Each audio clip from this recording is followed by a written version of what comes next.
I want to ask you real quickly about sort of what could potentially happen here in Syria. Obviously, while we've got you, just shifting gears, we've had this news overnight. What was your reaction to this? What do you think the next move is here? I think it should have been done more than 3 years ago to begin with. I do think it was the right move to make at this time. It sends a clear message, and it directly addresses the issue of using chemical weapons, which have been banned internationally. So the president acted decisively. He made the move. He sent a very strong message, and I think the world appreciated that. Senator, to what extent, I wonder, does this dispel sort of the speculation that perhaps Trump and Putin have been in bed, that there have been that there was going to be a restart of relations there? This is obviously going to create quite a bit of tension between the two countries.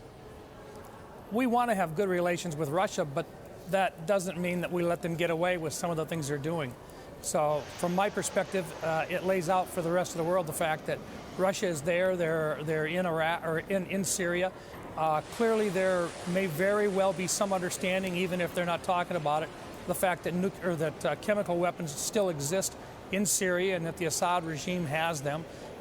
They are the ally of Mr. Putin, and I think Mr. Putin has a responsibility to also see that these types of chemical weapons are not used in the future. So, look, this is not a good thing for Russia. I don't think this puts them in a very good light. I think they'll recognize that. And most certainly Mr. Assad should recognize the fact that he's not going to get away with this again. Final question to you, Senator, and very quickly here. The Intelligence Committee obviously has been caught up in the crosshairs of the investigation into the White House's Russian ties. It's come under fire. What is your confidence of the CIA's information gathering ability when it comes to Syria?